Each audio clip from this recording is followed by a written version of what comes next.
Hello traders, hello friends. Welcome again to my channel. I'm Coach Lee. And syempre, weekly planning and forecast naman tayo ulit. Kasi weekend ngayon, kaya mas magandang mag-analyze ng market kapag weekend dahil hindi magalaw ang market. Alright. So, syempre, i-review muna natin, okay, yung mga significant events last week. So, yan. So, last week, nagkaroon ng release ng core CPI and PPI. So, yung core CPI medyo hindi maganda ang result for the US economy dahil ang result ay less than sa forecast nila. However, sa PPI, medyo maganda naman. Okay, so medyo hati ang resulta, no? So, ibig sabihin, hindi ganun ka-strong si US. Alright? And then, for next week, yan, marami na naman tayong high impact news na aabangan. So Monday, meron ulit sa US Empire State Manufacturing. Tapos sa Tuesday, again, no, si Fed Chair Powell will speak. Okay. And then, yan, sa CAD meron din, sa NVD, GDP. Ayan. So, again, so careful ulit tayo kaya mag-analyze na tayo for today. Okay, so read muna tayo ng news. Alright, so dollar slides on improved Fed rate cut prospects. The dollar index or the DXY Friday fell by negative 0.33% and posted a 5-week low. Friday's rally on the S&P 500 to a new all-time high curve liquidity. Ayun. So, pwede kong ilagay itong article na to sa description para makapagbasa din kayo. Alright, so let's move on na sa chart ng GXY. Yan, as you can see, yan o, magkakasunod, 2 weeks yan nagkaroon ng sell-off kay DXY or kay US dollar. Pero ngayon, ang price ay naririto sa demand level na to. Pero, it seems na bubutasin niya itong level na to. So, ang next na level ay possible dito na sa 103 area. Alright? So, syempre, medyo mahirap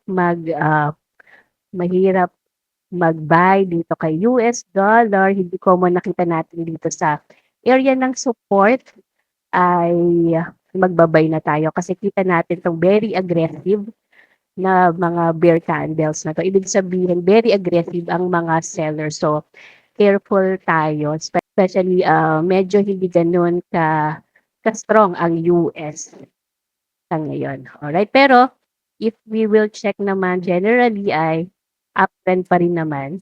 Okay, so here in the daily, mukhang magpo-form siya ng M pattern or double top. However, hindi pa naman niya nabe-break itong neckline. Okay, so may possibility na magkaroon ng move talaga to the downside. Alright, so bearish tayo kay US dollar index. So may possibility na ang Euro USD naman ay makakakita tayo ng upside move or mag-bullish tayo kay Euro USD. So later a-analyze din natin ang Euro USD.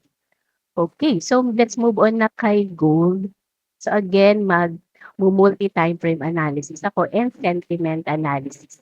Alright, so let's start na with gold. Ayan, so dito naman kay gold, mag-start tayo sa monthly time frame.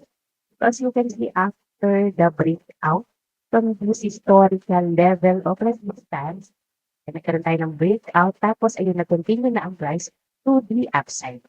Okay? And if we want to measure yung ginawa niyang correction, okay, we can use the feed from the Fibonacci to check the corrections. From this low to the high of the impulse leg.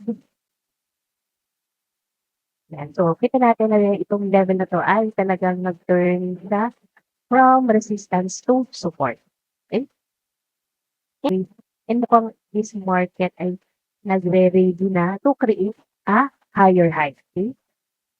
So, again, it's just a possibility. Alright.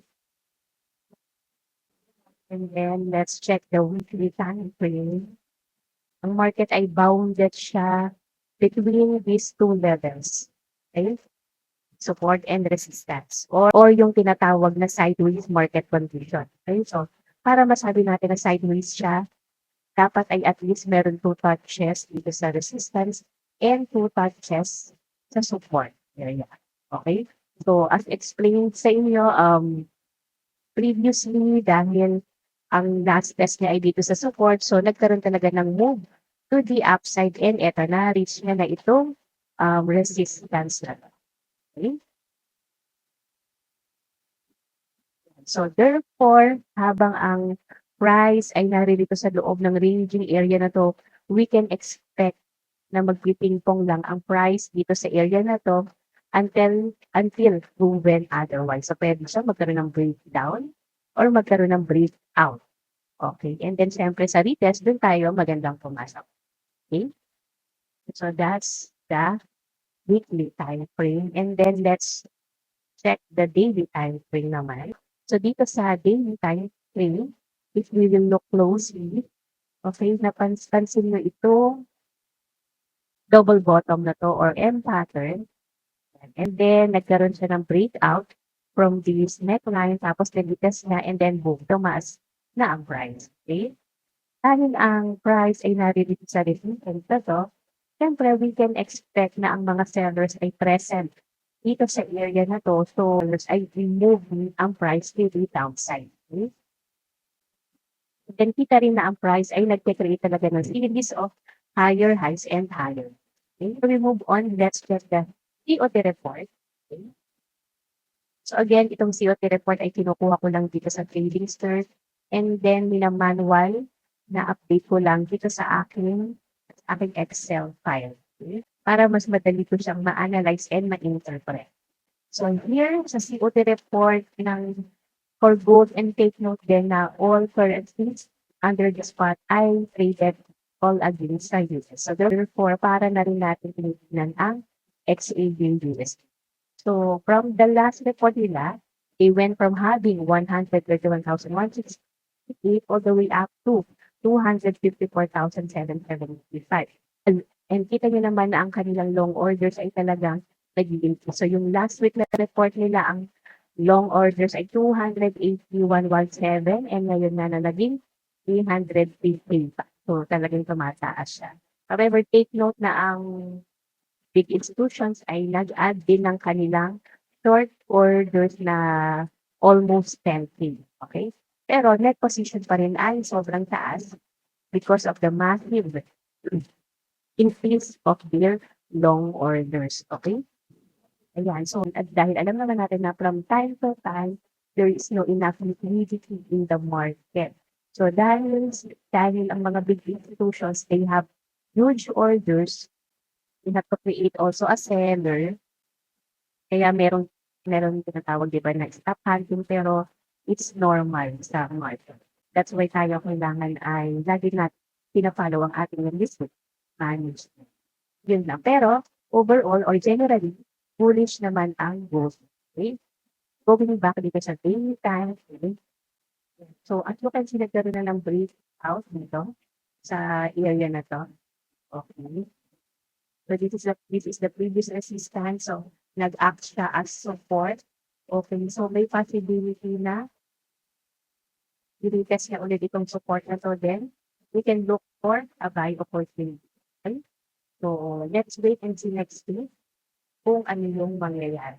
Let's go down sa export time frame. Okay, so dito naman sa export time frame, kita natin itong breakout na to. Okay.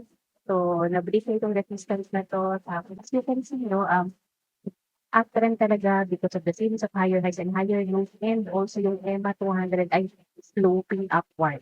Okay, so napakaganda ng trend dito kay gold. Okay, so ako, mga buy opportunities lang yung hahanapin ko. Okay? So last Friday, nakapag-buy tayo dyan. Ayan, no? So na-share ko rin to sa aming Discord community yung aking setup. Okay? Karoon ng breakout dito sa previous resistance na to. So nakapasok tayo dyan and then naka-buy. Alright, so that's for gold.